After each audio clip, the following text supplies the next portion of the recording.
My key didn't work. I stood there like an idiot, luggage at my feet, cardboard box balanced awkwardly against my hip, staring at the lock that had suddenly decided to treat me like a stranger. The brass doorknob gleamed in the afternoon sun, mocking me. I jiggled the key again, harder this time, as if force could make it remember who I was. "Emma, we weren't expecting you until next week." I turned to find Marcus standing on the walkway behind me, keys dangling from his fingers. His surprise seemed practiced, his smile not quite reaching his eyes. "I told Mom I'd be here today," I said, trying to keep the edge out of my voice. "We talked about it last week." "Must have been a miscommunication." He shrugged, brushing past me to unlock the door with his key that worked. "Your mom's been so busy with the renovations." The word hit me like a slap.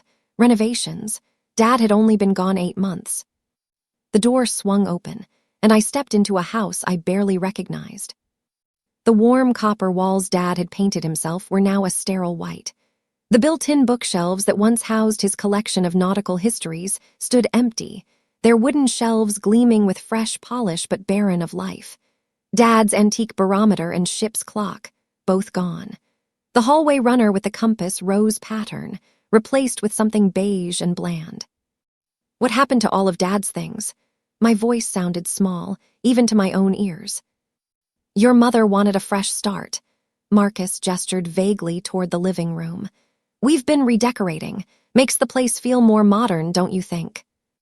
I didn't answer. I couldn't. The house felt like a stage set, something designed to look like a home, but lacking all the warmth and history that made it one.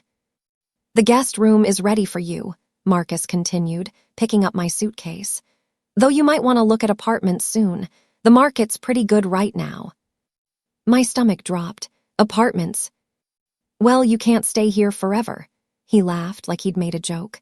"You're a college graduate now, time to spread those wings."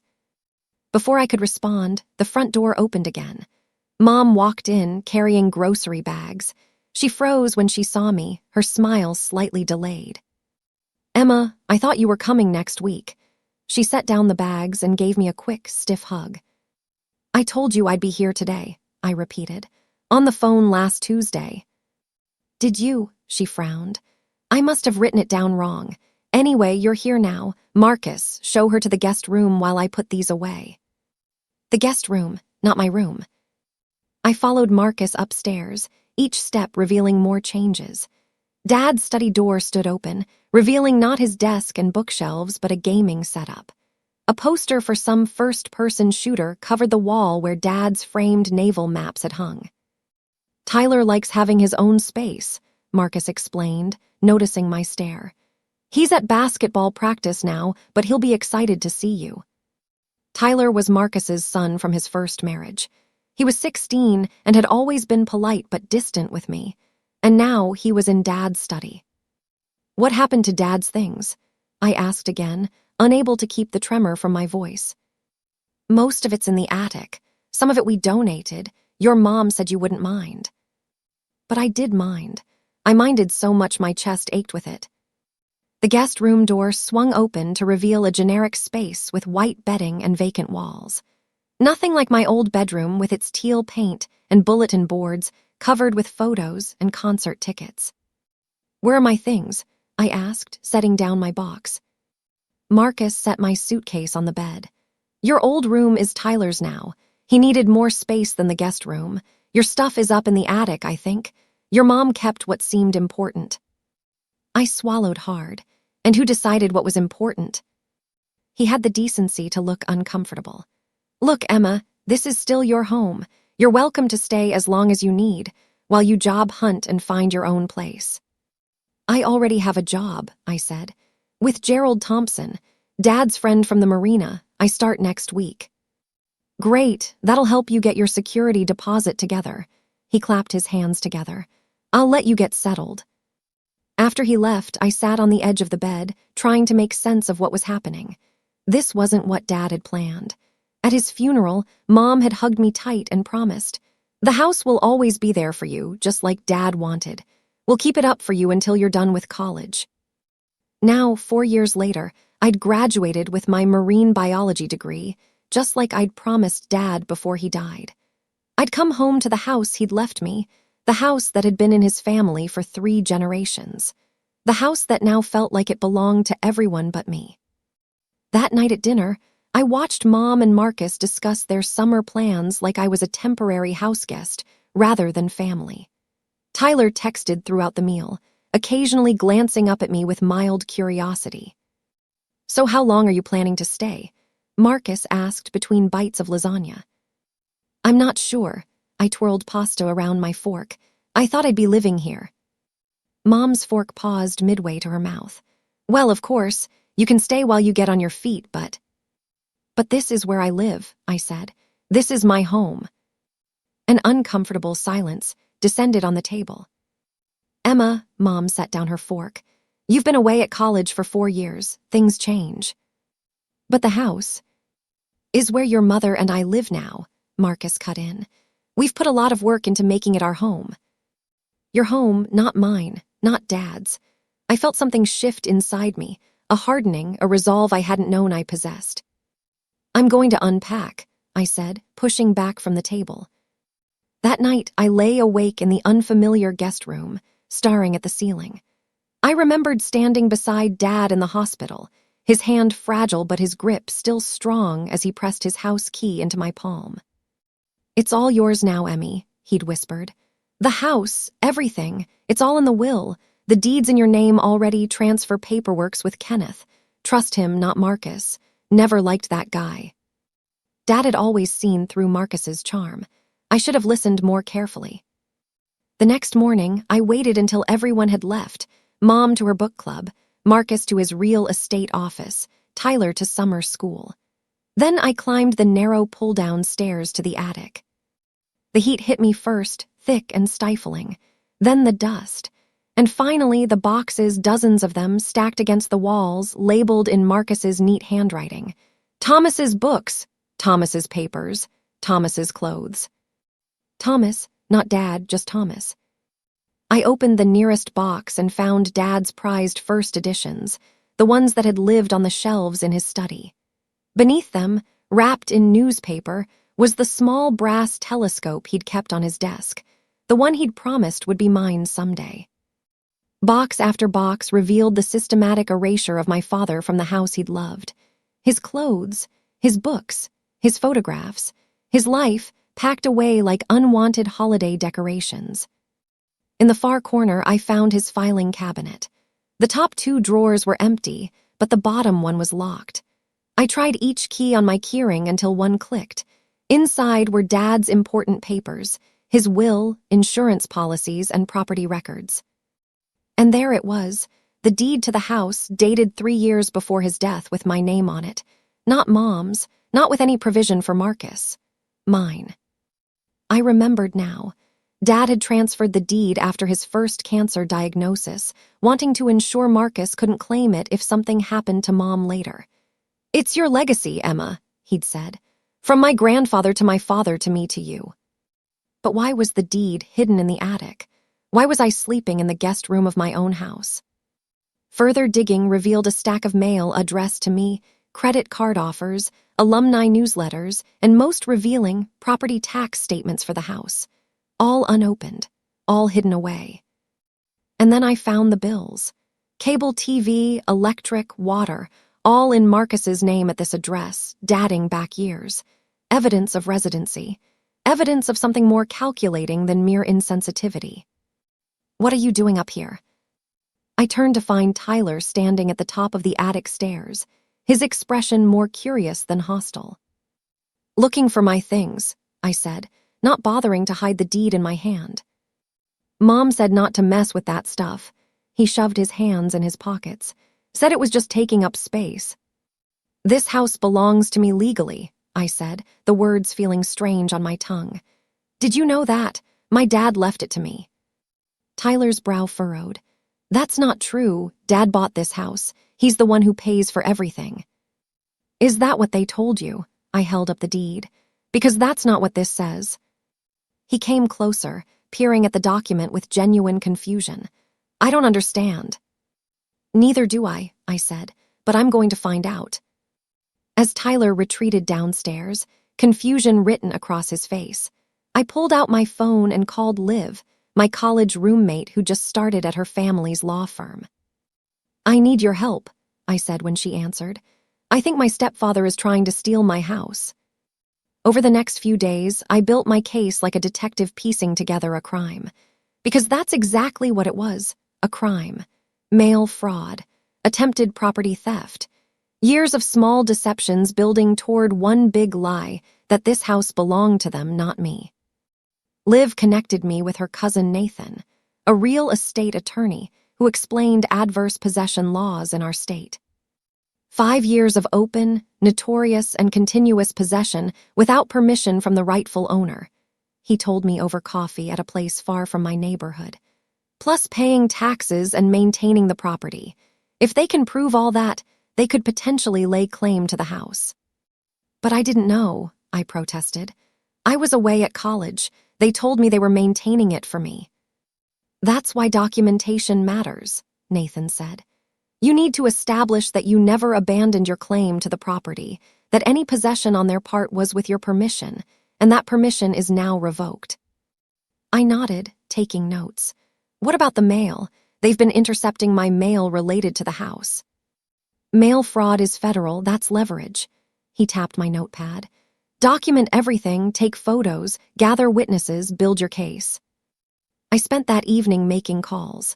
To Gerald Thompson, who confirmed he'd hire me with flexible hours while I sorted out my situation. To Dana Miller, our neighbor who mentioned she'd been keeping some of Dad's things that Marcus was going to throw away. To Kenneth Bryan, Dad's friend from law school who wasn't surprised by my call. "I've been waiting to hear from you," he said.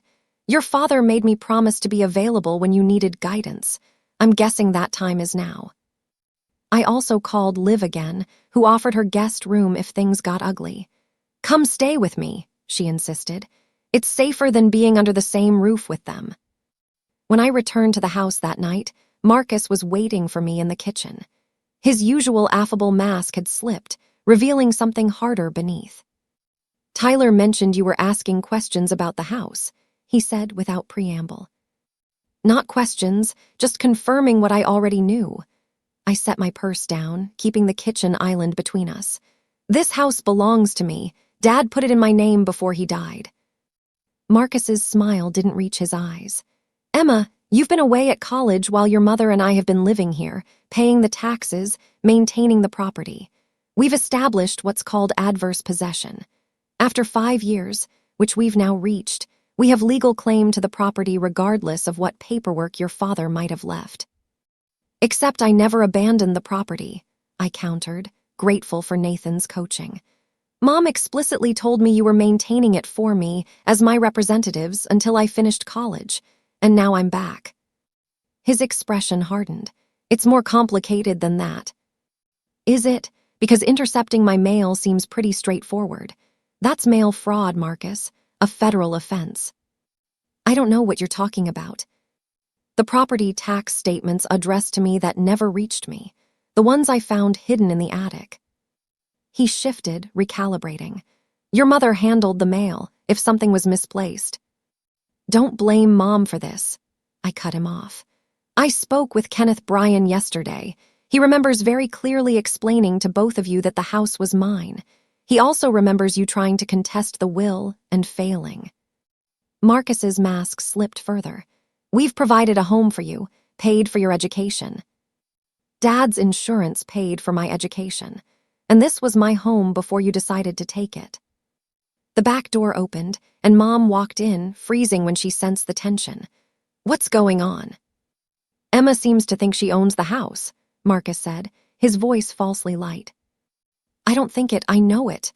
I looked directly at my mother. "Dad put the house in my name before he died. The deed is in my name. You know this, Mom." Her eyes darted to Marcus, then back to me. "Emma, it's complicated." "No, it's not," I interrupted. "You told me you were keeping the house for me until I finished college. I finished college. I'm home now. And I find out you've been planning to claim my house through adverse possession." Mom sank into a kitchen chair. "It was Marcus's idea. He said it was just a precaution in case. In case what? In case I wanted to live in my own house. My voice rose despite my efforts to stay calm. You gave away my bedroom. You packed up Dad's things, my inheritance, and hid them in the attic. You've been intercepting my mail. This isn't a misunderstanding, Mom. This is a plan. We needed stability, she said weakly, after your father died. So you decided to take what was mine. The betrayal felt like a physical pain in my chest. What was going to happen when I came home expecting to live in my house? Were you going to tell me then, or just suggest I find an apartment until I gave up and went away? The silence that followed was answer enough. I want you both out, I said, surprising myself with my steadiness. You have 1 week to find another place. You can't do that, Marcus sputtered. This is our home. We've lived here for years. As guests in my house, I corrected, and now you're no longer welcome. Where will we go? Mom asked, her voice small.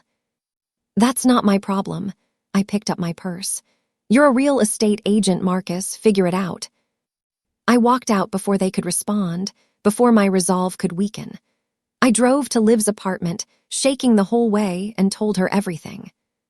You're doing the right thing, she assured me as we sat on her couch with mugs of tea. They were never going to give you that house willingly. I know, I stared into my mug, but I just evicted my own mother.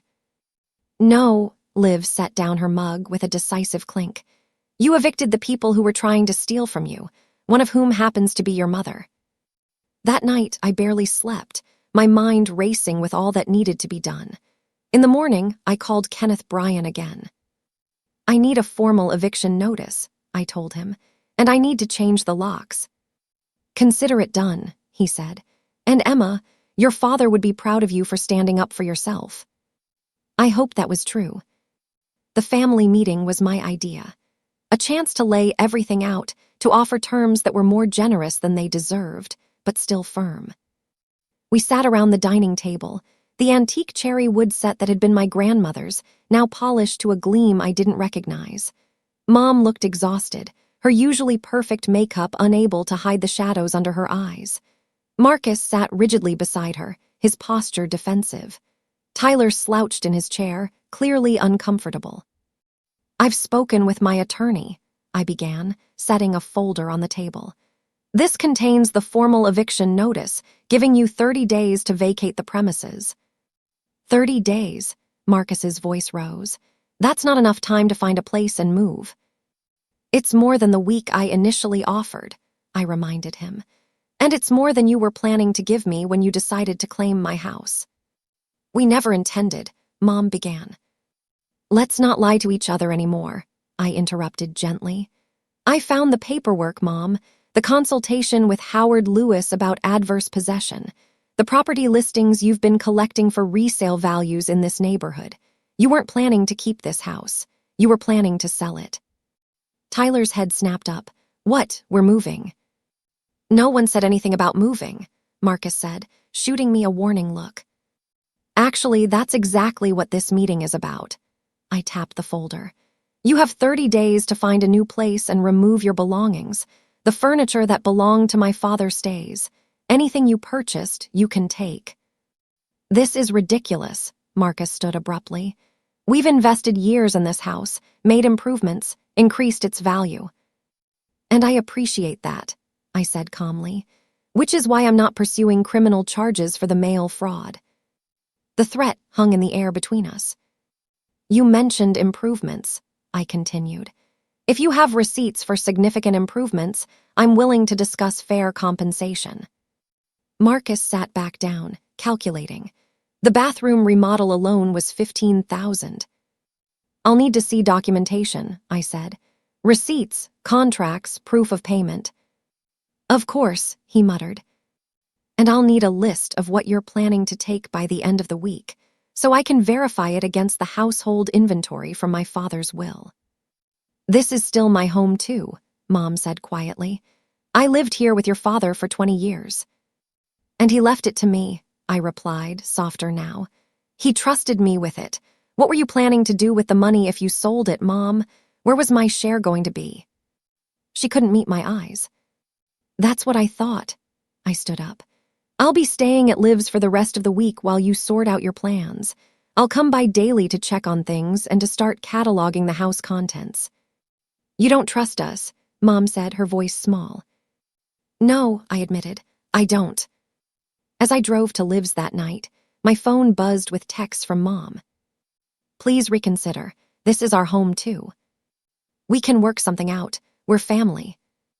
Marcus says we can fight this in court. I didn't reply to any of them. Instead, I called a locksmith and scheduled them to come the day after Marcus, Mom, and Tyler moved out. I contacted a cleaning service. I made a list of Dad's things to retrieve from the attic and from neighbors who had rescued them. The next week passed in a blur of legal paperwork and planning. Kenneth connected me with a property lawyer named Sophie who specialized in inheritance disputes. She helped me document everything, taking photos of the house's current condition, cataloging items that were mine versus theirs, preparing for any potential legal challenges. The more documented your ownership is, the harder it will be for them to contest it, Sophie advised. We want to make it clear that any legal battle would be expensive and futile.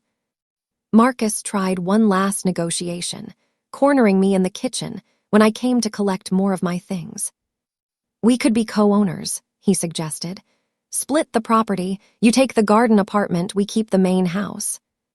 There is no garden apartment, I pointed out, and the house isn't for splitting. Then sell it to us, he pressed. Market value, we've got financing options. It's not for sale. I closed my box of rescued books.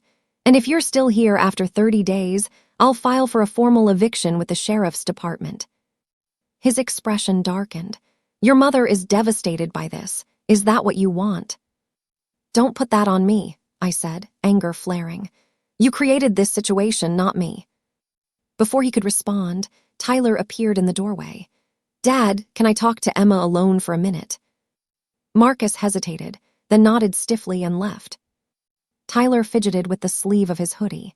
Is it true that your dad left the house to you? Like, officially? Yes, I said. I have the deed and the will. So when Dad said we'd live here forever, that wasn't true. I studied his face, young, confused, caught in the middle of adult deceptions. They never had the right to make that promise, I said gently. He nodded slowly. I'll help you get the rest of your dad's things from the attic if you want. It was a small olive branch, but I took it. Together, we carried down boxes of Dad's books, his old records, the ship models he'd built. Things that should have remained displayed in the house he loved, not hidden away to erase his memory. I didn't know, Tyler said as we carried the last box down, about any of this. I believe you, I told him, and I did. I should have expected the social media blast. Marcus and Mom had always cared deeply about appearances, about what the neighbors thought, about their standing in the community. It started with Tyler's Instagram post. Last night in my childhood home, because my greedy stepsister is kicking us out. Complete with a sad selfie in what had been my bedroom. Then Mom's tearful Facebook update about their sudden housing emergency, and how they were trying to stay positive in the face of unexpected challenges. The community group text chain exploded with questions and offers of help for them.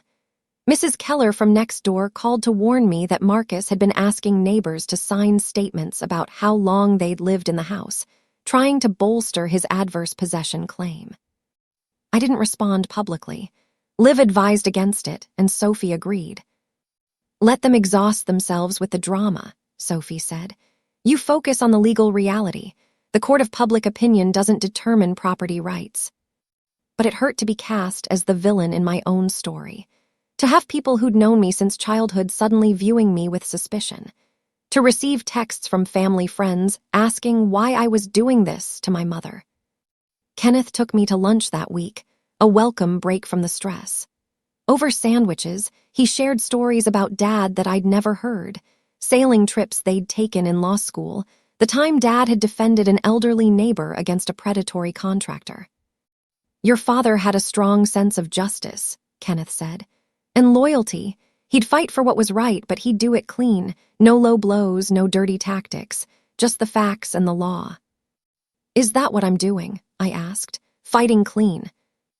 Absolutely, he assured me. They're the ones trying to manipulate public opinion because the facts aren't on their side. You're just standing your ground. The next day, something unexpected happened. My college friends showed up at the house.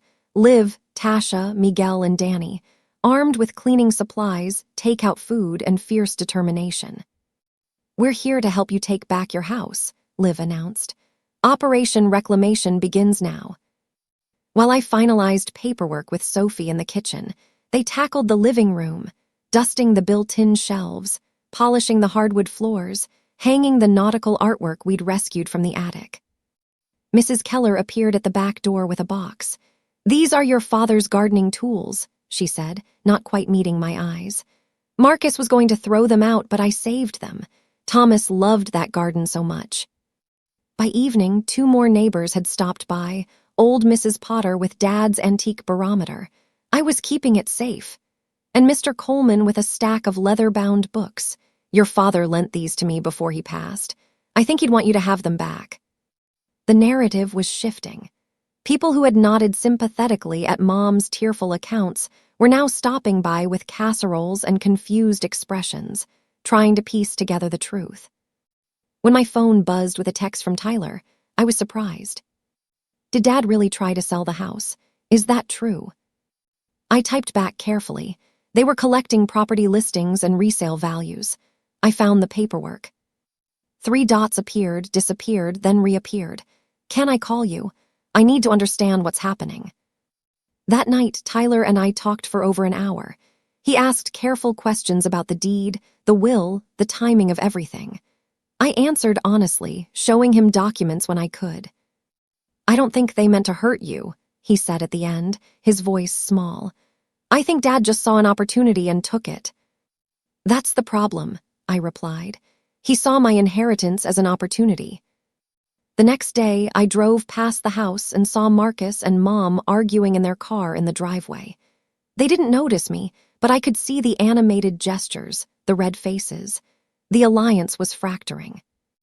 Later, a text from Mom. "I'm so sorry, Emma. I never should have let this happen." And the moving truck appeared 3 days later, 2 weeks before the 30-day deadline. I watched from Liv's car as they loaded boxes and furniture. Mom looked small, diminished somehow, as she carried a potted plant to her car. Tyler loaded his gaming equipment with mechanical efficiency, and Marcus supervised it all, his posture stiff, his face set in granite. When they drove away, I felt no triumph, just relief, and sadness for what had been lost, not the house, but the trust that should have bound us as family. I'd hoped the moving truck marked the end, but Marcus returned the next day while I was setting up Dad's old desk in the study. He used his key, the one I hadn't yet had time to render useless through a lock change, and walked in without knocking.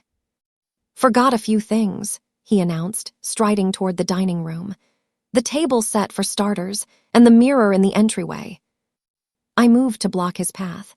"Those aren't yours to take." "I paid to have them refinished," he countered.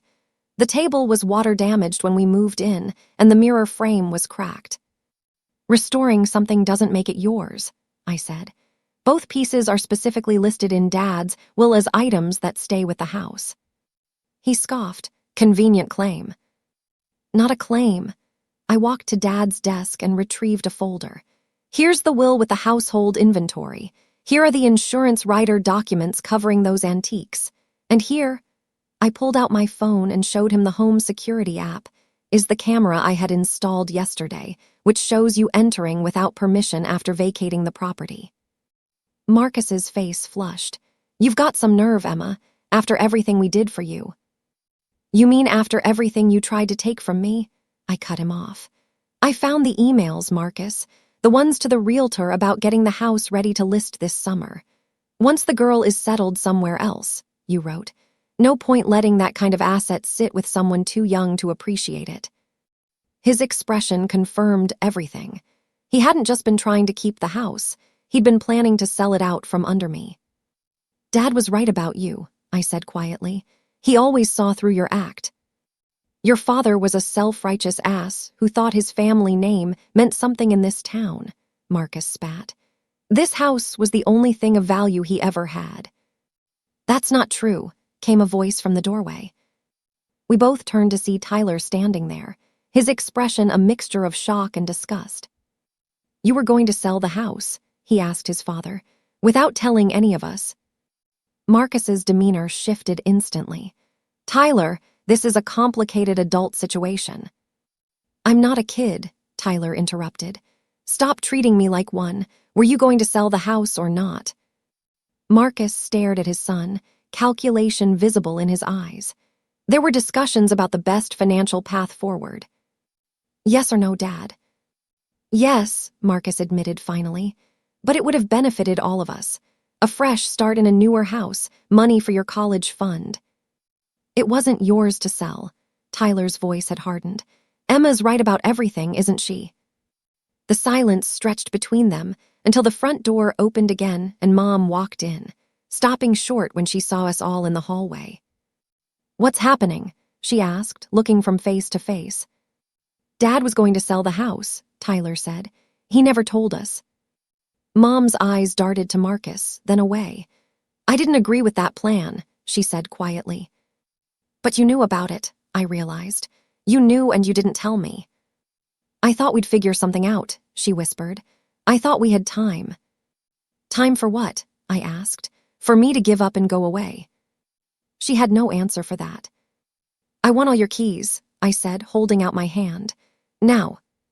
Marcus stared at me for a long moment, then dropped his key into my palm with deliberate slowness. This isn't over.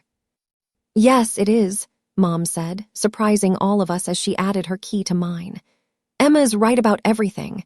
The house is hers. We need to go, Marcus. His face contorted. After all we've done. We've done enough, she cut him off with surprising firmness. More than enough. She turned to me, her eyes glistening. I'm so sorry, Emma. I know that doesn't fix anything, but I am. I nodded, not trusting myself to speak. The lump in my throat felt like it might choke me. Marcus stormed out without another word. Mom followed after a moment's hesitation. Tyler lingered, awkward and uncertain. Would it be okay if I texted you sometime? He asked finally. Not about this stuff, just in general. Yeah, I said. I'd like that. After they left, I closed the door and turned the deadbolt with a satisfying click. For the first time since coming home, I was truly alone in my house. The first night alone in the house, I slept in Dad's old study on an air mattress, surrounded by his books and papers that Tyler had helped me rescue from the attic. The house made unfamiliar settling noises, as if it too was adjusting to change. In the morning, I began the painstaking process of reclaiming my inheritance. I started with the walls. The sterile white paint Marcus had chosen was like a blank canvas awaiting correction. I found cans of the original warm gold in the garage, still good despite the years. This color makes the house feel like someone's waiting up for you, Dad had explained when I was 13 and helping him paint. Like there's a light on inside, even from the street. Each brushstroke felt like an act of restoration, of remembering. The locksmith came that afternoon, changing every lock and providing me with a set of keys that only I possessed. The symbolism wasn't lost on me, securing my boundaries, ensuring my sanctuary remained my own. I rehung Dad's old photographs and nautical maps. I rescued his leather chair from the garage where it had been stored until garbage day. I sorted through boxes of my childhood things, deciding what still mattered and what could be let go. When I found the garden tools Mrs. Keller had returned, I tackled the backyard, pulling weeds from Dad's rose beds, trimming back the overgrown hedges, uncovering the stone path he'd laid by hand the summer I turned 10. Those roses just need someone to care, Dad had always said, like most living things. 2 months passed in a blur of painting, cleaning, rearranging, and healing. The house gradually transformed from Marcus and Mom's sterile showplace back into the warm home Dad had created, but with touches of my own style too. Not just a preservation of the past, but a bridge to the future. My friends came often, filling the dining room with laughter and conversation. Gerald gave me flexible hours at the marina office, understanding my need to restore both house and heart. Kenneth checked in weekly, offering practical advice and quiet encouragement.